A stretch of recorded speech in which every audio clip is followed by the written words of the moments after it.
大家好，欢迎来到我的博客，我是阿月。今天的话题是怎么使用漫画学习新的中文的汉字。我们开始吧。Alright, so let's get started. This video is going to be the typical steps that I personally take whenever I'm using manhua in order to further my Chinese learning. Usually I have two goals. One is to pick up new vocabulary. The second one is to reiterate any of the grammar points that I learned that day. This particular site is called Creative Comic. It is a Webtoon site from Taiwan that is completely free to read and has multiple, like many genres if you are interested in reading Webtoons, which I hope you are, which is why you clicked on this video. And just know that this site being from Taiwan, all the characters are in traditional, so if you only know simplified, there's going to be a reason why you don't understand a lot of the characters that are written here. But the tactics that I'm going to explain, you can use it for your personal webtoons that are written in simplified characters. And the comic that we're going to choose today is called 您的好兄弟要加入吗? Which is a fairly new webtoon that just started. As you can see, it only has one chapter, so let's get started. Now, one thing I do want to note is that normally when I'm going through a manhua for learning purposes, I don't do it as the first step. I usually read the entire chapter first. That way I have a good sense of what words and characters stick out to me the most, and then when I run through it the second time, I'm not as focused on the plot as I am about learning, so I've done that here. The other app I use for my learning is Pleiko, which is the all-inclusive Chinese dictionary app that has handwriting, and it has all kinds of features that are really nice to use. So as you can see here, I'm just gonna scroll down until there's something unfamiliar, and boom, I found one. It's Kambu, something the 女人. So I don't know what this something is, so I'm going to write it out. So using the handwriting feature, I'm going to write out the characters that I'm a little bit unsure about. The one thing I want to note is Pleiko does have an OCR option, which allows you to take a picture of the thing that you want to translate over to English, or you want to know what the characters are. I personally rarely use this if I'm studying, because I find that I kind of go into an automatic, like a robot mode, and I don't actually study the characters. I'm just taking pictures, highlighting what I want to know, and then it's just translated, right? So for me, writing out the characters by hand makes sure that I'm actually focused on studying and that I'm actually internalizing the new word that I have in question.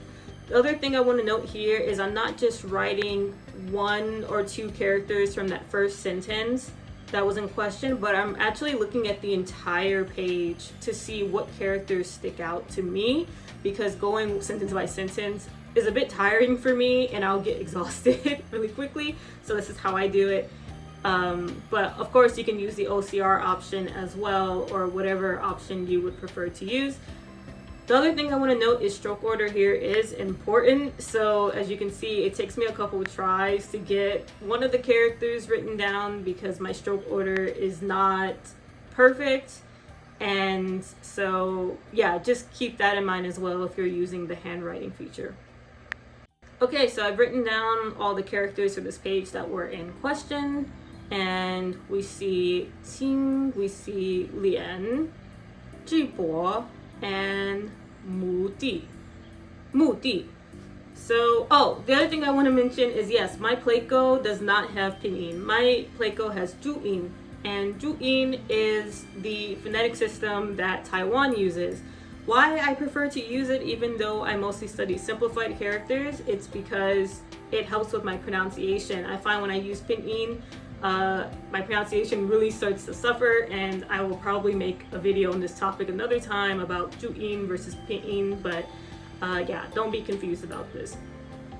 So I've run through the characters and I'm trying to figure out what this jubo is, because it says something with agriculture and that doesn't quite fit. So clicking on it, I see the third option is more accurate, which is about broadcasting, as I know that the context of the story is sort of about a YouTuber. And then just keep scrolling. Jiehun. Here I'm typing Jiehun because I'm actually not sure if it's Jiehun or not. So sometimes I do that just to double check. I'm like, okay, cool, I see it, keep going. Now, the next one I'm gonna zoom into is this something xi. It looks like a gongxi, but I'm not really sure. So again, I'm going to write out that character and see, well, what does it mean? Sometimes my confusion is because I have learned both simplified and traditional. If I don't have the simplified reference in my head, then a lot of times I do have to look up the traditional character, as you saw with Lian, which means face. And here I see that 恭喜 means, gongxi means to congratulate someone. So they're saying congratulations, okay, cool, mystery solved. Now I'm just gonna keep going. What's another character I don't recognize? Well, there's this middle part that says something tian. I want to say chang tian because I'm thinking of chang chang, but I know that's wrong. I don't think chang tian is a word, so I'm going to write this out. And as you can see there, I accidentally wrote both characters together. In Playco, you can't do that. You have to do character by character. You can't do them side by side. It won't be able to figure it out. And here I see that the character is actually Dan Tian or Dan Tian.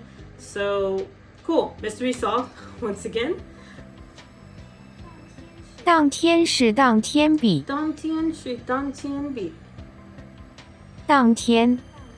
当天。So I also use the Playco audio a lot 当天的是当天比。 hear what it sounds like, and if I see any interesting phrases, I also try to play around with the audio there.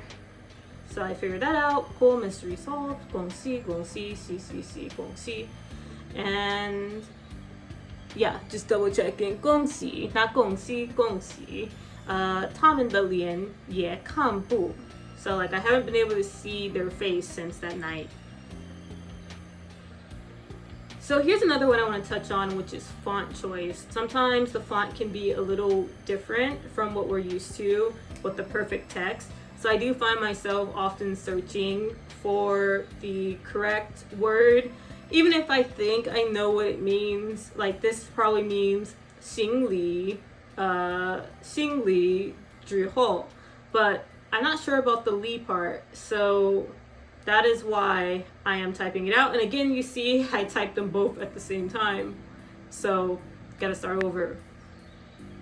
And that just means I'm just kind of on autopilot. I'm not really thinking too much. I'm just thinking about what are the words that I don't know. What words do I think pair well together that might create a word or give me a little bit more understanding about the word that's in question. So you can see I'm taking my time here. I'm kind of scrolling through, trying to see like, does this match? Is that the first one? It looks about right. That looks like the correct radical. And yeah, here we have it. 行李, which is to present gifts, which I guess makes sense because she's a bride. Again, I see some interesting phrasing, so I'm just gonna click on it, double click on that, double check. I also want to see where else this li is being used, so I'm checking all the list of words that it could be in, just for my reference. Whether or not I retain it or not, I just like searching that. And this is what I do. I do this repeatedly. I have suspicions about words, so I type them out. If I have absolutely no clue about the word, then I handwrite it out.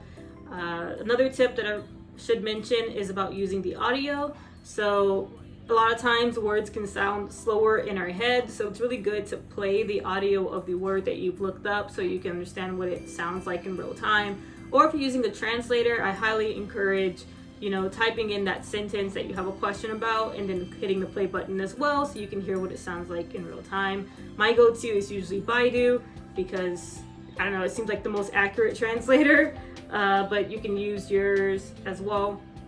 And the other thing I want to note is I do strongly suggest if you're just starting out learning characters through native content, if you're not using podcasts, I recommend using manhua because you only have to worry about the inner and outer dialogue. You don't have to worry about all the descriptions that novels have, which can seem kind of overwhelming because it can be a lot of fluff, right?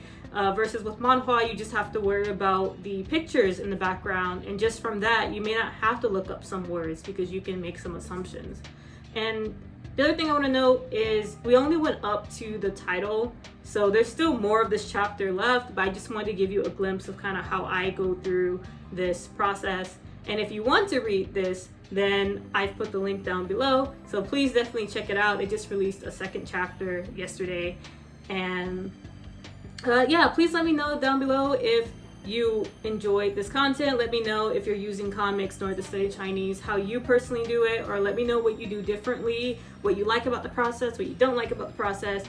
And yeah, let me know if you want to see more videos of this format as well. Until then, I will see you all next time. Bye bye.